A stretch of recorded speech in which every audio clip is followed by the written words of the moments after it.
hindi mapatawa ay lalo na ako natatanga. Pero kung sakali bang mawala, pabalik ay tatanggapin mo pa ba? Pag nakita mo akong mahirap,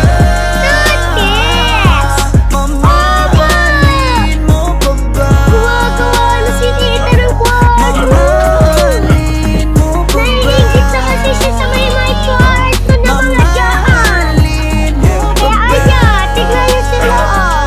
yun lang ang tanong, paano kung maglayo o kaya magtampo? Panahon para sa isa't isa, magahon, magpapon. Walang imposible basta nagkita katanaw. Pero ayoko kapag grabe yung pagkitaw. Kung alam mo lang sa pakiramdam ko ay mahirap yun, lalo na kapag tayo ay may alita. Kinakabahan kasi baka di na kita makita. Kung sakaling mapundi na sa'kin, papaano kita hanapin?